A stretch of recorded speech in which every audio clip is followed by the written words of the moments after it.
Last game, Paul George scored 33 points. His line is set at 24.5. Let me show you why I'm going over. This is why.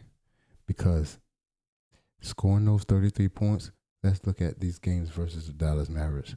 This is head-to-head versus the Dallas Mavericks. He averages 15 shots per game. Let's do the last 5 games. Let's know that the last 4 were against the Dallas Mavericks, obviously, in the playoffs. He averages 13 shots per game. All right? He was 11 for 19, shot 58%.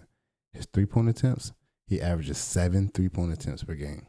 He took 10 and hit 7. He shot 70% from the three-point line. Okay? He scored 33 points. 9 more than where his line is set at. Paul George is not going 7 for 10 again. That's the only reason I am going under. I know you see my ticket here. Do you see it? Yes.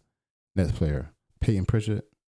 Peyton Pritchard, points, rebounds, and assists is set at 12.5. Slightly favored to go under at minus 120, and that's where I'm headed. He's just not getting enough action. There's tons of times that he covered this while in the regular season or down the stretch leading towards the playoffs. But in the playoff games, he's not getting nearly enough action. He averages 11 attempts a game. Look what he's taken in the last 4 games. I got Peyton Pritchard going under point, rebounds, and assists. The only time he get in if there's a huge blowout and then he's playing in the second half. But I think now that this game is deep in the series, I'm not sure if we get another blowout or Peyton Pritchard decides to go off in the end of the fourth quarter. Jason Tatum, of course, Jason Tatum. I got Jason Tatum under 43.5 points, rebounds, and assists. This is his last 10 games. That number is too high for him on that team. They have too many weapons. They have too many people that have high usage. And depending on what the score is, Jason Tatum just never seems to have to take off. He never has to take over for long periods of the game for him to have to go over 43.5 points, rebounds, and assists. This is the last 10 games. It's hitting at 100%. Of course I'm playing this. Jason Tatum under 43.5 points, rebounds, and assists. Luka Doncic, I usually always play Luka Doncic under points and assists when the line is at 42.5 or more. The line was at, let me see. I didn't catch it. It's at 41.5. Hey, but look, that's the over. Look at this. It's at 41.5. This is points and assists, and it's plus 100. If I can find it, if I catch it at 41.5 or more, I'll play it straight up. But look, it's hitting at 100%. Every time I played it, people be like, "Oh, I'm scared of Luka unders." Well, I'm not. I'm like 5-1 on that play. However, I'm here for his rebounds that I have on my ticket that you see. The rebound is set at 9.5. The over is minus 108, and that under is also minus 105. He had 10 in 2 straight games. But I'm looking at this game, and I checked out the rebound chances where he had more rebound chances and he got less.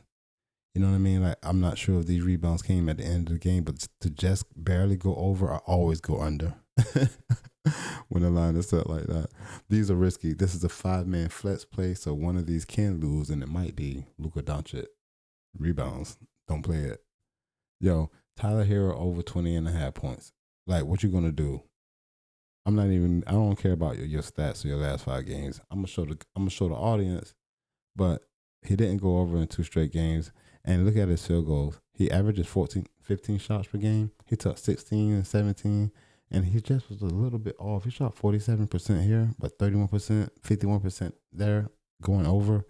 I like Tyler Herro to go over 20.5 points. Like, you got to do something.